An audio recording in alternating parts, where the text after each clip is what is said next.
And welcome for a special edition of Real Talk with Grant Browning and Alyssa Mahadeo. And we got special guest Bryan Horne all the way from Curaçao. He is the founder of Dive Curaçao. So Bryan, welcome. Thank you very much. Why don't you tell us a bit about, first off, what Dive Curaçao is? Dive Curaçao is an information portal for diving on Curaçao. Okay. Yeah.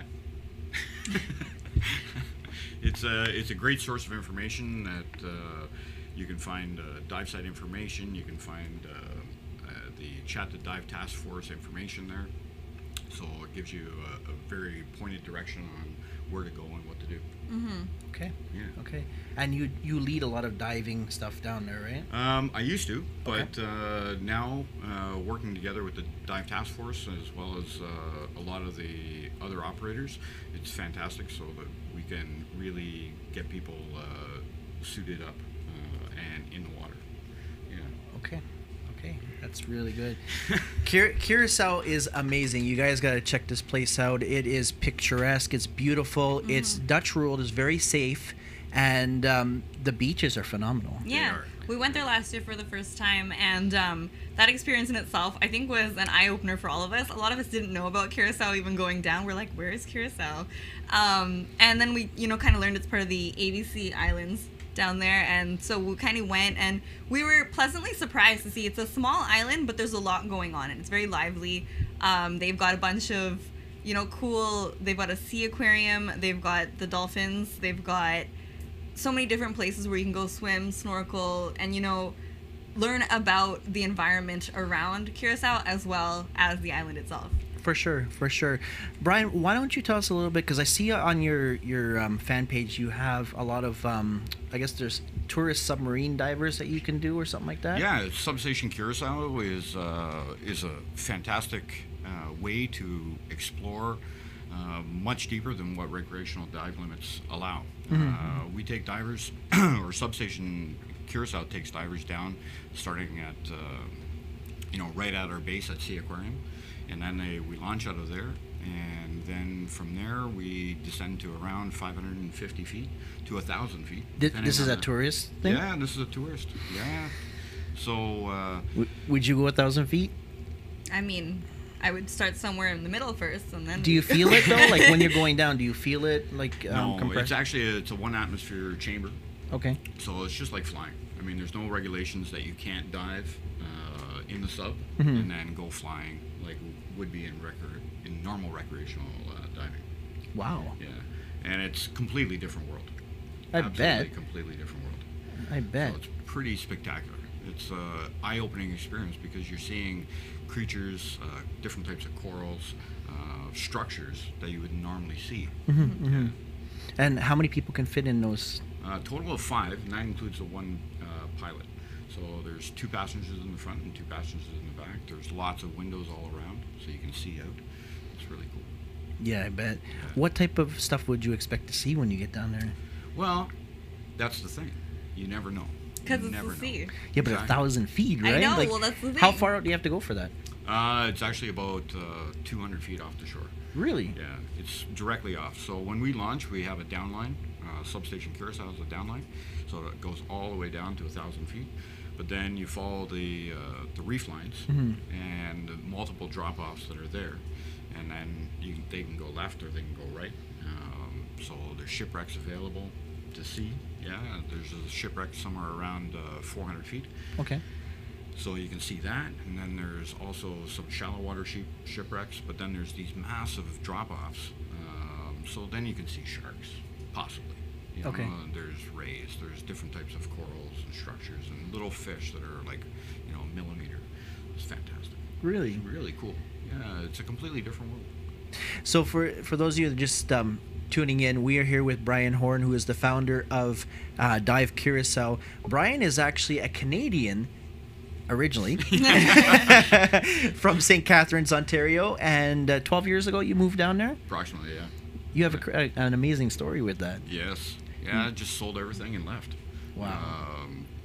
I wanted to follow my dream of diving. Mm-hmm. I was also a diver in Canada in the Great Lakes, and it was wonderful, great experience, but it's kind of cold. But Just a little. Yeah, but it's a different experience. Diving here in Ontario is absolutely phenomenal. I mean, there's tons and tons of shipwrecks to see, and that's how I really entrenched myself into the dive community up here through various dive shops, which then helped me when I landed on Curaçao. Running a dive shop down there, I had a direct connection back to Canada, and so doing dive shows like at the Toronto Outdoor Adventure Show or Beneath the Seas, which is right across the border in New Jersey, it really gave me the connection to say, hey, why don't you come down to Curaçao and take a look, check it out. There's amazing diving, and it's warm, it's clear, it's phenomenal. So would you ever come back? I don't think so. Anything you missed from here? Female bacon. And Tim Hortons. And Tim Hortons. And Tim Hortons. I really enjoy that. So. I know when we had first gotten connected on Facebook, the first thing he says, next time you come down, can you bring like a thing of Tim Hortons for me? Right? No, I think if I was to leave here, I would probably miss the same thing. Yeah. I just miss the Timmies. I don't know if I'd miss anything else, really, to be honest. I wouldn't miss the winter. Yeah, I haven't missed Timmy's any morning that I've been here so far. Awesome. So, in Curaçao, you're looking to build the dive community, essentially. You want probably more people to come down and experience the diving culture that's going on around the island. Yeah, absolutely. I think and a lot of my colleagues will agree with this, is that over the years, there's not been one general push for Curaçao as a whole. I mean, every dive shop is absolutely doing a great job, especially with the Curaçao Dive Task Force through CHATA. They do a phenomenal job in bringing their goals together. But the bigger point is that we need to market Curaçao as a whole. So when the divers come down or the snorkelers come down, they know where the beaches are, or they have a good idea, or they have an information source like Dive Curaçao that they can go to, and then they can say, oh, there's 40 different beaches, these pristine beaches on Curaçao. There's land activities that they can do outside of diving. So it gives a much more broader perspective for the island, and people start to appreciate it. Largely what we've seen in the past is that people don't know where Curaçao is. That's the truth. They, no disrespect, but can't pronounce Curaçao. Curaçao is yeah. I've heard people call when it you see Curacao. When you see the word, you're like, I don't know what that is. Right. So, it's not just about the pronunciation, but it's also about knowing where it is, knowing that there's an alternative to an island like Bonaire or Grand Cayman, or Caymans as a whole, so that we start to market the brand of Curaçao, and people see, okay, yeah. And then once we get the customers there or are interested in diving on Curaçao, then the professional dive operators can actually take over from there and service the client.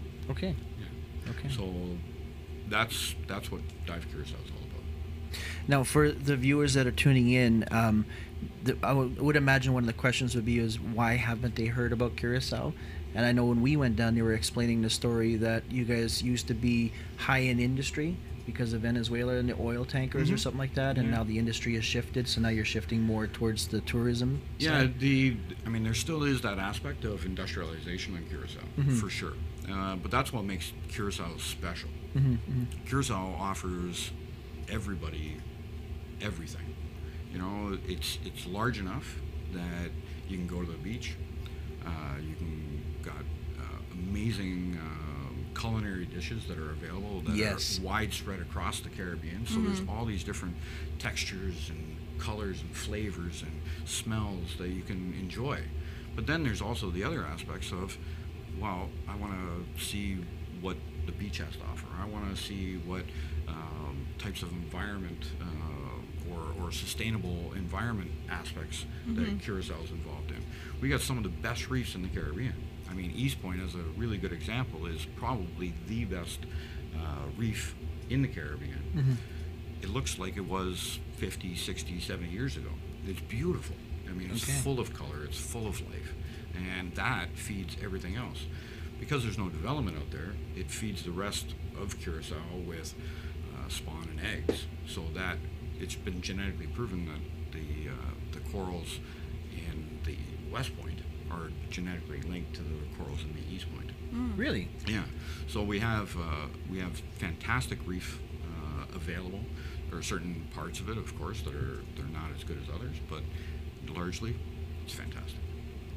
I think an important thing too is because I know a lot of people, when they do go to the Caribbean in general, they're going to see the coral reefs and whatnot. But a lot of people don't understand the reefs, and they don't understand how to even interact when they go to a reef, because there's a lot of things that you shouldn't do, you can do, and so what type of advice would you offer travelers thinking about going to the Caribbean to visit a reef? Well, one of the things is that you have to think about a reef as a living organism. It's like you or me. It has a structure to it. It actually it has male and female. It spawns, so it actually gives birth, and you have to respect it.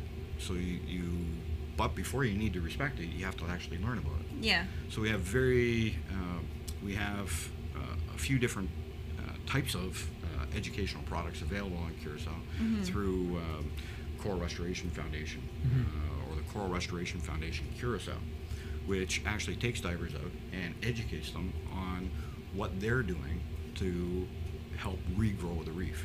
And that's something that I've actually never heard about before. I always hear about the story about the reef is dying, like there are things happening, the reef is not growing back, and this is the first time I've actually heard about the reef restoration system. Right.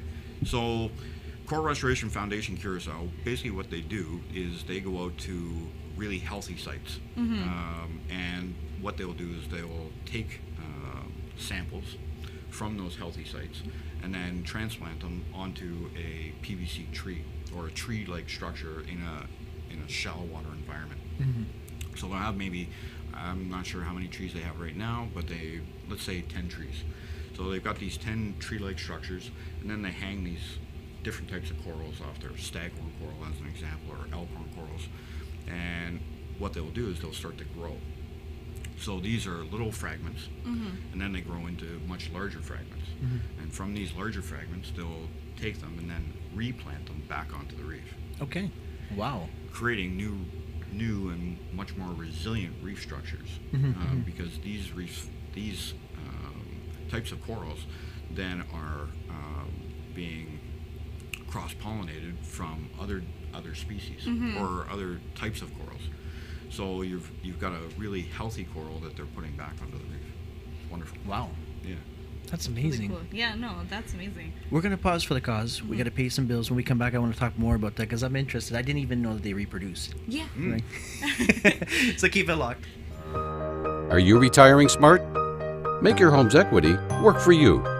With your home's equity and our 30 years of experience, the Retire Smart Properties team can help you achieve the quality of life you've always wanted. Our services are 360 degrees. We'll give you advice, take care of staging and selling, and help you find the perfect home and community to transition to. It's time to enjoy the retirement lifestyle you deserve. Visit our website today to learn how you can use your home to retire comfortably. The Retire Smart Properties team, powered by RE/MAX West.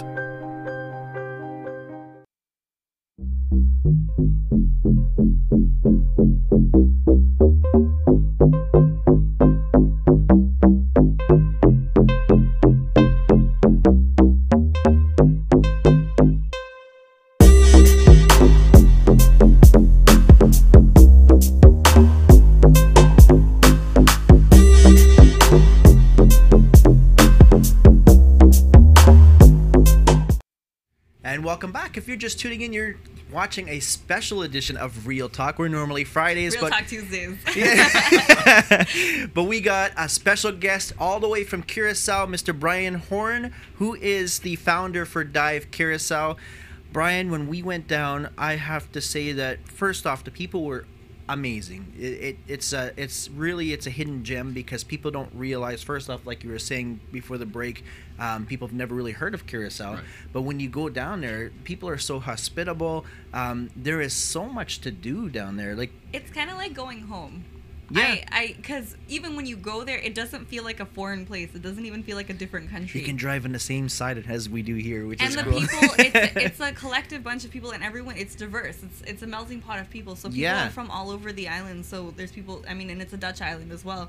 So there's people from all over the world that come to Curaçao and stay there. Well, what I like too, we were down for about 5 days, and every day they had stuff for us planned, like from morning till night.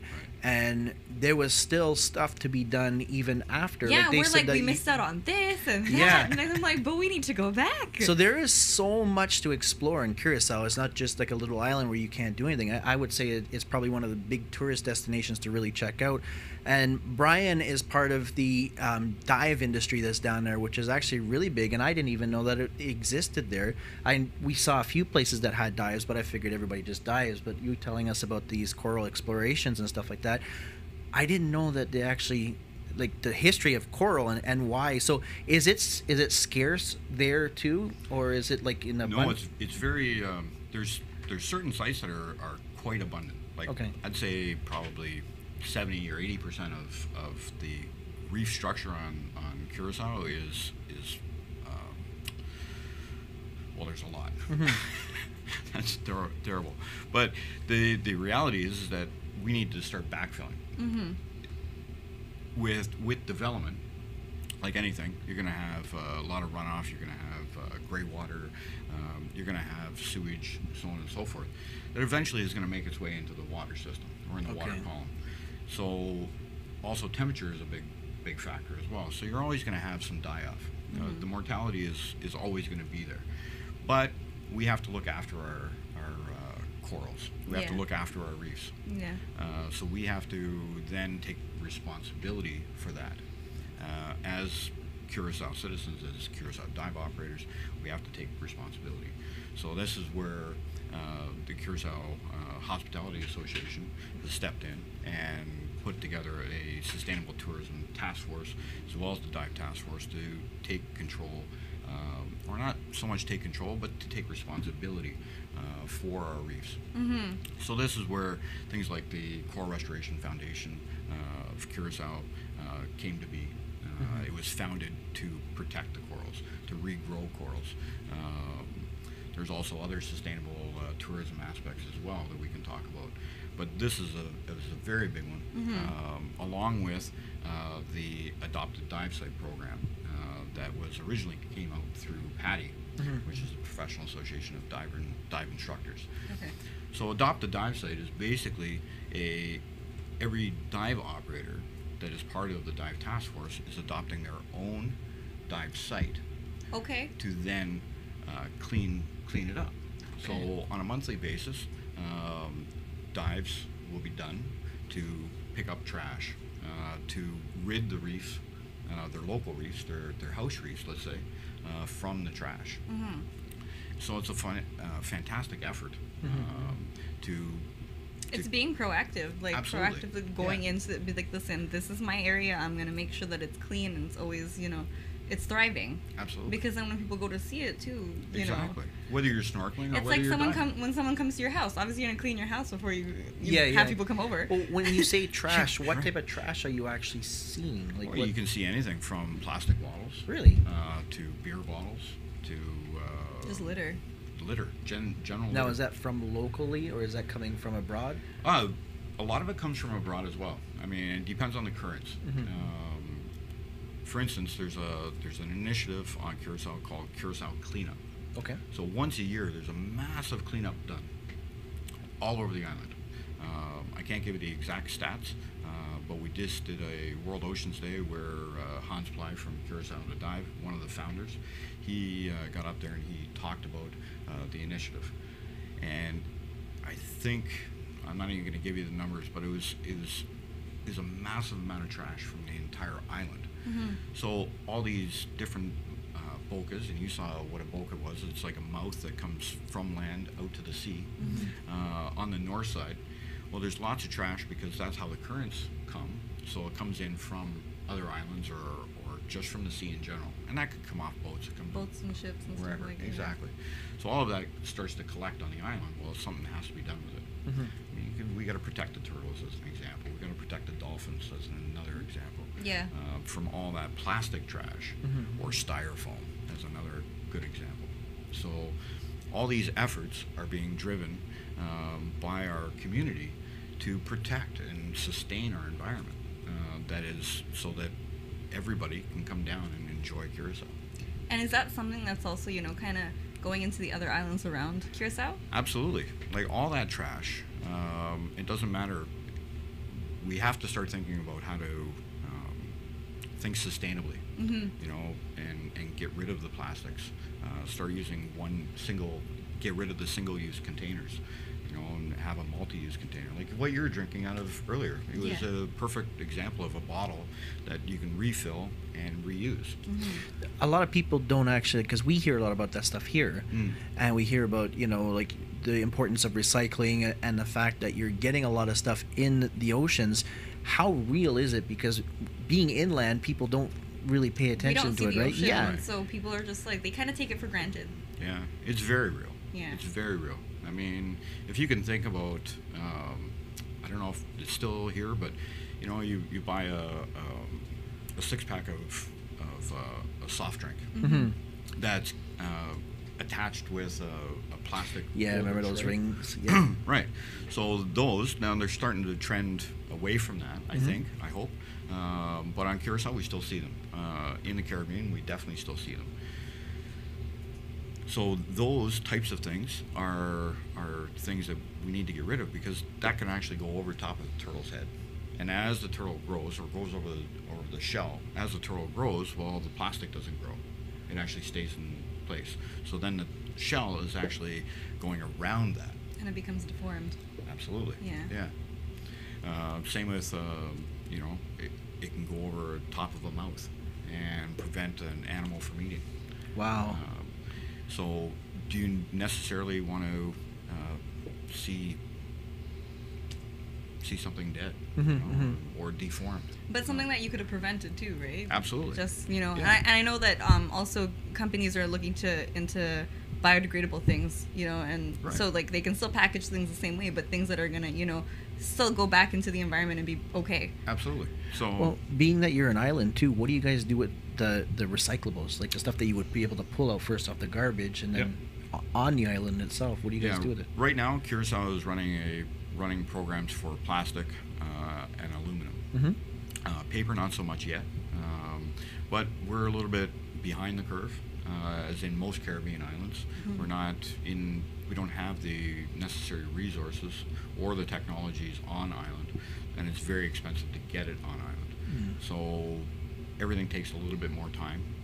But those initiatives are in place. Recycling is happening, and now people are starting to, like the Recycle Pirate as a really good example. Andy, he goes out and he finds trash. He brings it back to his studio and he creates art out of it. That's the stuff we had seen all over the island. Yeah. There's other artists on Curaçao through Sea Turtle Conservation as another example that is also creating art out of recycled plastic. So the plastic that they're finding on Klein Curaçao, part of the Curaçao cleanup, is that they contain all this plastic and then they start reusing it for art or other options. So why not start thinking that way? That's all I'm saying. You had mentioned something too about the temperature. So is it getting warmer? Is that something that's happening with the? Well, the sea temperature as part of global warming is also rising. But I'm not an expert with whole global warming. But what I can tell you is that certain times of the year, and depending on the year, you will see a sea temperature change. So if it rises to a high enough degree, it will actually start to kill corals, and it's called coral bleaching. Coral bleaching is not a huge problem here in the Caribbean or around Curaçao, but it can be, and it has been in the past. We've seen mortality rates of up to 50% in certain sections, like mushroom forest is a really good example, but now 5 years later we've seen mushroom forest rebound. So it's not necessarily the end But we also have Is it to protect natural it. though? Like No, the temperatures that are changing, is it more of a natural occurrence? I can't speak to that, to be Okay. honest.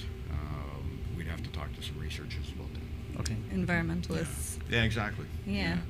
But as yeah, No, go ahead.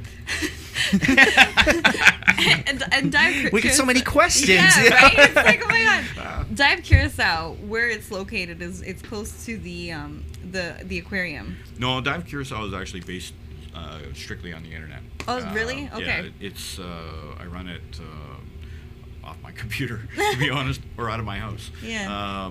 But you know, the Curaçao Sea Aquarium is a fantastic place for learning and appreciating. So everything that we're talking about all starts with the learning process or the education process. So once we start to realize and start to appreciate, because we've learned and we've become passionate about that, then we can start to take responsibility for it. Right? What I liked about the Sea Aquarium too is when they brought us in, we got to swim with the dolphins, and their education that they give you before that was something that, I mean, we took for granted. So, yeah, okay, you're not supposed to grab them by the fin, you're not supposed to do this, you're not supposed to ride on them. Right. But then after, because we had the experience, you start watching other people that are going to different islands to experience the same thing. And I'm watching them in different islands where the tourists are actually hanging on to their what do you call it, the fins and stuff like Right, that. right. And I'm like, now we're educated. We're like, that's going to damage the dolphin. Right? But it's amazing how, like, listening to you right now and then thinking back to what education they gave us, how much as a culture in Curaçao, it's all about preserving the environment. I was saying it was like the aquarium itself, as much as it was an aquarium, you could go and you could see the animals and stuff like that.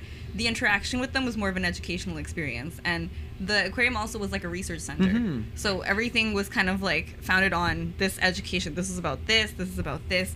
And even they made us watch like videos and stuff before, you know, going Absolutely. to interact with anything. Yeah. And a lot of the shows weren't even really like shows and entertainment. It was more of, let me teach you about this animal. Right. Yeah. Yeah, the Curaçao Sea Aquarium Park houses 6 different companies. So the Dolphin Academy is part of that. We've got Animal Encounters. Animal Encounters is fabulous because you can get in there in a reasonably confined area and snorkel with stingrays, snorkel with reef fish. Really? You can dive in there as well. Ocean Encounters or Animal Encounters runs their sometimes their Discover Scuba experiences out of there. So if you've never dove before, as an example, then you can get in there and you can have a really incredible experience interacting with some fabulous animals. Also, we just opened up a new shark education center because sharks are the apex predators of the sea, of the ocean. I feel like they're very misunderstood too. Absolutely, there. So I don't know about that, but no, we just So yeah, we started that, or they started that, and I think the great thing is that the Curaçao Sea Aquarium Park, with all the companies in there, including Substation Curaçao, including Dolphin Therapy Center, they really have established fantastic relationships with the animals. They've also really taken the education, as you mentioned, very seriously. So it's not just coming in and entertainment. That's the final piece. But the bigger piece is the actual education of it. Understanding why you're there Right. and what you're doing. Yeah. You know, whether it be lionfish or dolphins or sharks or whatever. You know. you really Sea lions. learn to appreciate the animals too. Like, I mean, they're just phenomenal creatures. Like, I mean, just absolutely. when you get to get up close and they come up to you and they're touching you and stuff like that, and you're They're the touching people them. that live in the sea. Yeah, right? Yeah. Okay, we're getting signals here. We're going to pause for the cause. We'll be right back. We got to pay some bills, and we'll be back.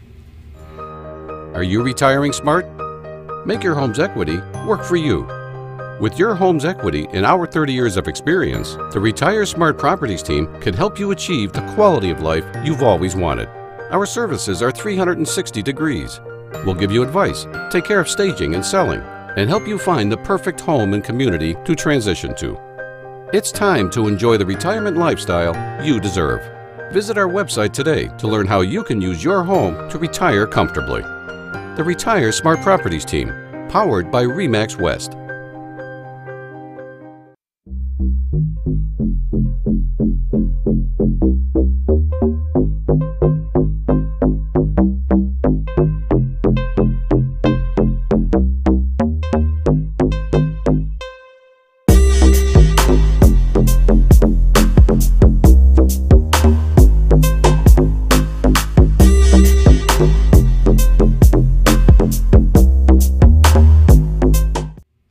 And we're back. If you're just tuning in, I wouldn't say listening. I still say listening. You're watching a special edition of Real Talk here on TCN Network. If you guys have any questions, feel free to put them in the Facebook comments or on YouTube. And if you're watching this after we're live, feel free to leave the questions. We'll make sure that we can get them answered. If you guys want to call in, 647-931-4701, you can get in on the conversation. And if you want to ask questions directly to Bryan about travel in Curaçao. I'm beating everything up while I'm talking. My hands always go. I have a hard time with that. But yeah, if you guys want to talk to Bryan and find out more about what's happening in Curaçao and the tourism there, give us a call. You can talk to him live. So before we went on break, I was asking about so Dive Curaçao is basically your connection to all of the dive areas in Curaçao. Correct. So when someone contacts you, what's the process there? Well, when they contact me, you're gonna have questions: where to dive, where to go, where to stay, eat, where to rent a car, anything. And from there, I compile a list for you. I make specific recommendations. The fact is that I live there. I've been living there for approximately 12 years. I've been diving all around the island with many different operators, so I can easily put you in touch with the right connections to make sure that everything gets handled properly. And that's real advice from a person that is living there and diving there. Yeah. I know a lot of people have questions too about resorts down there, all-inclusives and stuff like that. We stayed in the city, so can you give us a little bit of like insight on like all-inclusives? Do they exist? What type of life there is there for that? Yeah, there's one all-inclusive, only one all-inclusive on Curaçao. It's called Sunscape Resort. Okay. And it's right next to the Curaçao Sea Aquarium Beach, or Mambo Beach. That's which a nice beach. Yeah, which is a really long stretch of beach with, they just installed lots of different shops in there, restaurants. I think there's over 8 or 10 restaurants in there now. It's a little hub too, yeah. Yeah, absolutely. For everything, you can find a little bit. You of can find everything. You find Yeah. Starbucks. You found it. I found a cigar shop there. I was in heaven. Exactly, yeah. And happy hours galore, right? So, but that's located. Sunscape is located right next to it, and Sunscape offers complete packages through Air Canada Vacations as a good example, Sunwing, and also on WestJet. So we can talk about the flights as well at that point too. But there's great all-inclusive packages available through there. But then from there, there's many other different hotels and apartments, resorts and stuff like exactly, that too. Right? Yeah. I mean, there's a ton of options. I know there was one place where we were coming towards Mambo Beach that looked like it was half a ship. All I could think of was SpongeBob SquarePants. It was a hotel or something like that. I'm sure you see. We got pictures of it. It's yellow and it's some sort of like I can't remember it resort right now, or but something like that. Yeah. Okay, where was it? Yeah. It was on a way. We somewhere the tour bus took us through, and Okay. yeah. there was a lot to see. You know, your head's kind of going like this. Right. Yeah, on and this you're road. trying to snap there pictures is a at lot the to same see. time, Yeah. right? Yeah. Lots to see and do. Yeah. For sure. So in addition to diving, there's a substation that people can go down in a submarine as well. That's right. Yeah. Right? Yeah. So what's that experience like for someone who's, never done anything like that? It's kind of mind-blowing. Yeah. To be honest. I think the first time I ever went down in the sub was several years ago. A good friend of mine from Trinidad came with me. We were running a whole lionfish thing, so we went down, and for all of us, it's like, whoa, like never seen anything below 200 feet. And then all of a sudden, this whole different world just kind of lit up, literally because of the huge lights that are on board the sub. But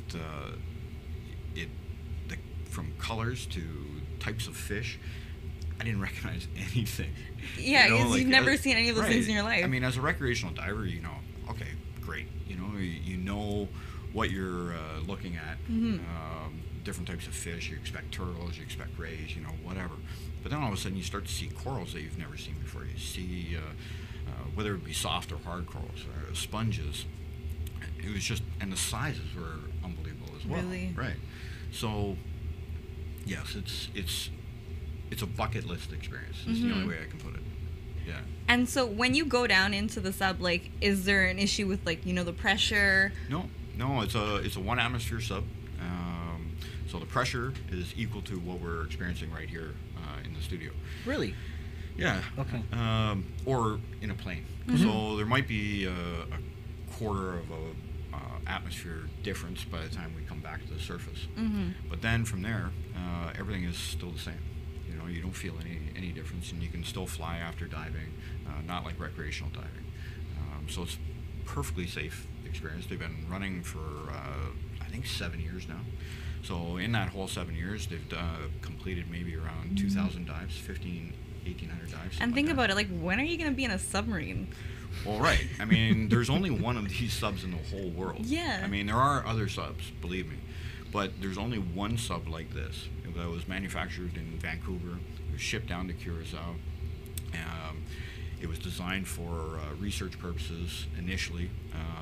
The owner is a huge fan of deep reefs and deep diving. So he built the sub to explore well beyond recreational dive limits, and you know the maximum depth is 1,000 feet, so you can see a whole lot. Also, the thing is that the largest unexplored region of the sea or the ocean is between 200 and 700 feet. They call it the twilight zone because it's full of life. You know, much past that, it becomes a lot of sand. Certainly, some cool creatures, but the new species, and I think they've discovered somewhere around 45 new species of fish and vertebrates, corals, that type of thing. So, yeah, it's amazing.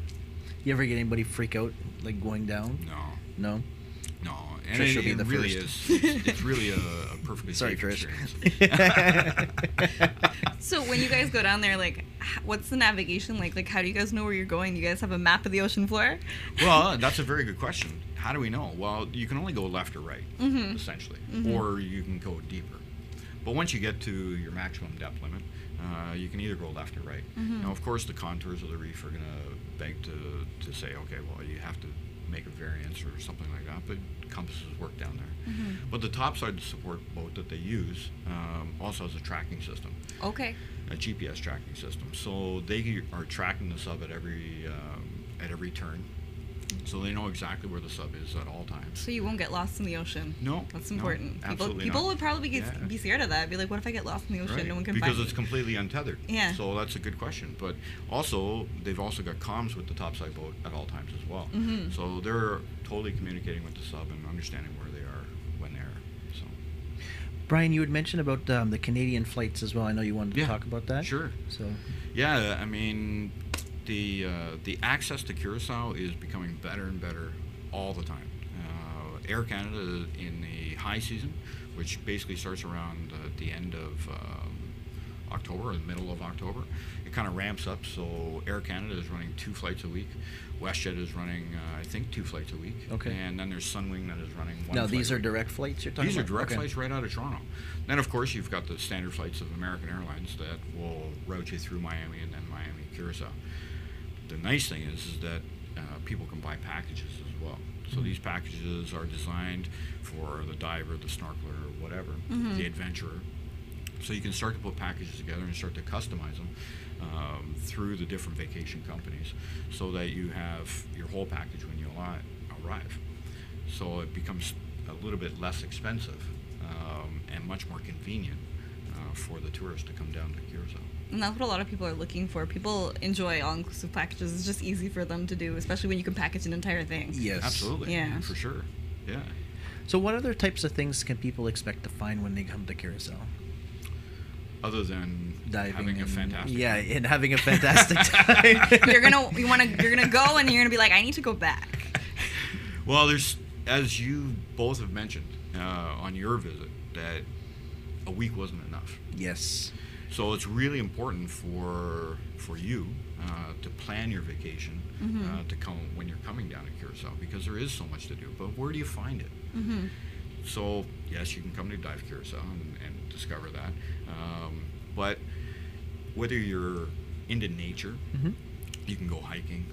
There's biking. There's off-roading. The caves were amazing. Yeah, you can go to Hato Caves, but there's even more caves that you don't even know about because they're off the beaten track. So like through different nature companies, they take you on nature walks, nature hikes that start to introduce you to bat conservation as a good example. So you're seeing caves that are ancient caves that are off the beaten track.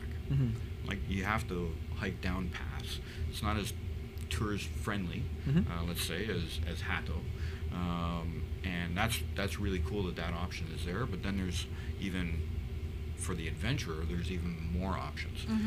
Hiking up Mount Christoffel and all the trails that exist inside of Christoffel National Park.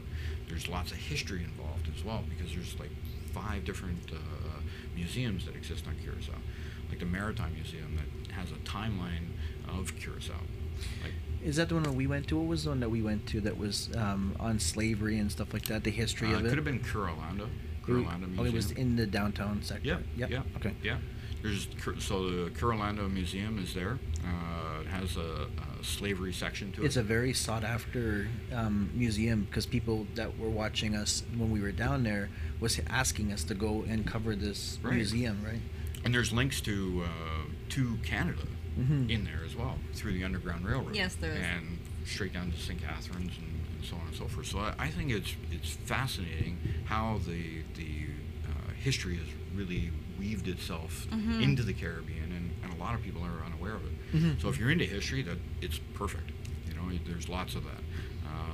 Oldest synagogue in the Caribbean exists on Curaçao, we saw that. right? Still with sand floors. And to understand why sand floors exist there, you have to actually go there. It was amazing too, the history. Whenever we went on the tours, they had little monuments everywhere with a fist with the chains that were hanging off it, and that was to for their independence, right? When slavery was abolished there, and what they did was actually really cool too, where they had given them pieces of land and everything, right? Absolutely. Yeah, so there's a lot of history on Curaçao. You know, just why is the buildings down in Hondelschat, which is the main strip where the floating bridge is, why is that different colors? We heard about that. Exactly. Right? Yeah. So, very interesting because they always used to be white. So now they're very nicely pastel colored. Yeah. That was the, I don't know what you call it, but is it the prime president or prime? I think it was the governor. The governor. That's what it was. Yeah, the governor. He owned a paint store. Which is kind of funny, right? That was good because he was telling everybody that when he was in power, he was telling everybody that you had what was it? You had to paint them different colors because his wife liked the more colorful things. Meanwhile, it turned out that he actually owned the paint company that was there. So I really like that. We're going to pause for a quick break and we're going to finish up. We'll be right back.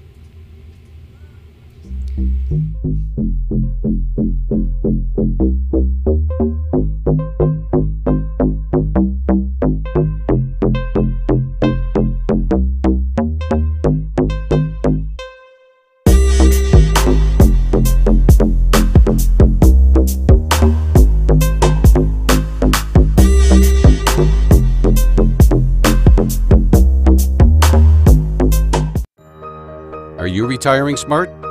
Make your home's equity work for you.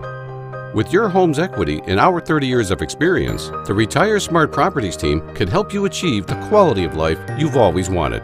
Our services are 360 degrees. We'll give you advice, take care of staging and selling, and help you find the perfect home and community to transition to. It's time to enjoy the retirement lifestyle you deserve.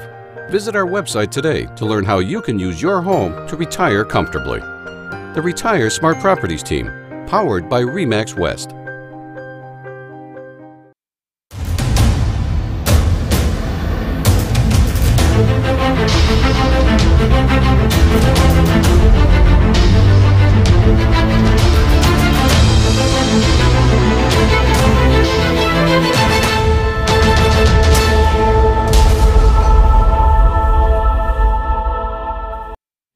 Welcome back, and you're live with Alyssa and Grant, and we are here with a special edition of Real Talk with special guest Bryan Horne from Dive Curaçao, from the Curaçao Island, and we covered a lot of subjects on tourism, why you should go there, It is an amazing island with so much history, so much to discover when it comes to. Actually, it was a hub for slavery, for slave trading, and that's where Curaçao actually got its roots. Going there is so diverse with the amount of people that are there, such friendly, humble people, and so many languages too. Yeah, like it's 5 languages, right? Yeah, but there's over 40 different languages that are on Curaçao. Okay. Okay. Or, sorry, 40 different nationalities on Curaçao. Papiamento is made up of 5 languages. Yes. Okay. Yeah. What I liked about it too was they were telling me about the school system that's there, and you were saying with your daughter too, she already knows 2 languages, 2 languages already. and by the time she's at 10, she'll know 5 languages. Is that what it is? Yeah. 4. Yeah. Yeah. So that's what they were explaining to us is that by the time you're done school, your child is done, you'll know, I think it's 5 languages in total, right? Yeah. That's phenomenal. It is. That is a crazy school system. I want to go there just to send my kids for that. Saying. Like, I want to go there just to go to school to learn the languages. Yeah. Because I need to learn another language. And there's another thing you guys really have to check out, which is the distillery they have there. They have their own liqueurs that are there. Guys, if you like That's your where they liqueurs, make blue Curaçao, the authentic blue the authentic Curaçao. blue Yeah. Curaçao, not the stuff you're seeing in the LCBO here, but they have some really cool liqueurs that are there that doesn't matter what time of day it is, you can still try it. Grand. So, sorry. Well, they got a new chocolate one, right? The chocolate one was good, and the coffee one was the one I got hooked on. Tamarind, orange. There was a red, I think it was cherry. The tamarind was really good too. That was a really interesting mix, and the history on that is really cool too, because they tried to originally grow oranges there, and they were coming out as these hard little fruits that were sour and bitter and everything like that. So they had to figure out something to do with them, and that's where the liqueur came from, which is actually really sweet and awesome. So you guys really got to come check it out. Make sure you get in contact with Bryan. Bryan is a resource of information that's going on down there and can tell you the best places to go. How can they get in contact with you? You can go to divecuraçao.org. Okay. Sorry, divecuraçao.info. Yeah. I was thinking about something else. Divecuraçao.info, and that's the website. And then from there, we're on Facebook, Instagram, and Twitter. Okay. So Dive Curaçao. Okay. Yeah. Anything people should know more? Get on a flight and come down. I was really interested. I know people will probably. I've experienced like an all-inclusive, and I've experienced, even just when we went to Curaçao the last time, it was kind of like off the beaten path a little bit. Like it wasn't as structured as an all-inclusive, right. Which I really appreciated, because I feel like you see a lot more and you do a lot more, right. Opposed to all-inclusive. It's kind of like they kind of cage you in a little bit. Sure. If someone was looking to find like a local guide to take them around, is that something that you'd be able to do? Absolutely. We can recommend a lot of different sources for that. And there's a lot of companies that are doing escort services. So they can put together a complete agenda for the client, and from the moment that they land to the moment that they leave. And with all the very specific agendas that are catered to them and their what they want to do, what they're interested in. Yeah. Well, the one thing I like too is that from the moment that we got there, you could rent a car right at the airport. We had Avis that took care of everything. It wasn't a shitty car. It was a good car. Like it was, it was a Kia Sportage or something like that. It was a brand new, semi-brand new vehicle. From there, we were on tours. The tour buses were phenomenal down there. They had the host, I forget, or whatever, the tour guide that was in there were really educated on what was going on.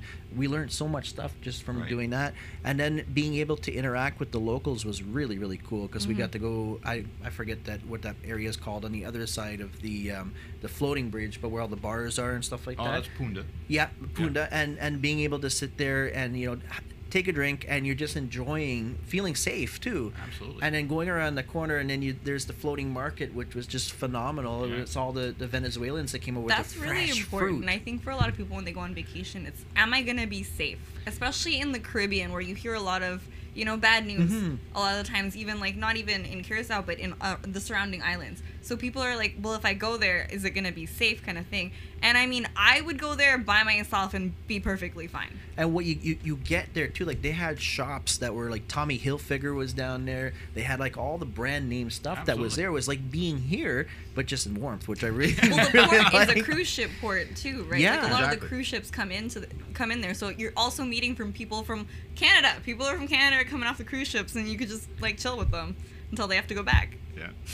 Yeah, no, it was I would say it was probably one of the best experiences, and to know that we didn't get to experience everything that was there. Like, then when we connected after, I'm like, I didn't know there was dive stuff that was there that you can do. Like, now I'm like, okay, how can I get back to experience this, right? Exactly, So guys, I mean, you really got to check out Curaçao. You got to check out like what they have to offer. Contact Bryan. Bryan is on Facebook as well. Bryan can help you out with a lot of stuff that's there. It's really cool. Absolutely. Really cool. There's one other area that you probably should check out as well next time you come, when you come, is Peter Mai. Peter Mai is a very unique district in Curaçao that is being, number one, it's been revitalized, but it's being even further revitalized with all the old land houses that are around, Okay. all the old buildings that are around.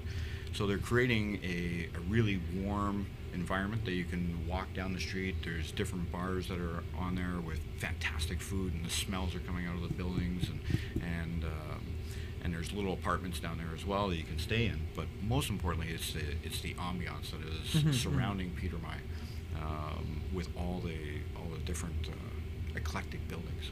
It's We really got to cool. try out too, because the big thing in Curaçao is food trucks, and we got to try. I'm gonna make sure I can say this right. Koki Riba Bloki, and Yeah. their food was really cool. It was French fries, and it had like peanut sauce on it, and like meat and stuff like that. It It's was, like yeah. it's like a whole like.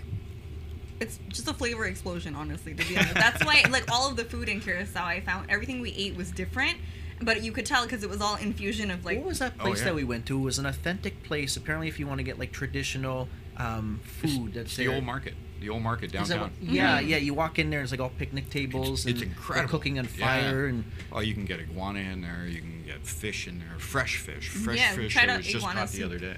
Yeah, exactly. Chelsea's like cringing. I don't know She's about that like, no, I iguana can't soup, do it. man. I don't know.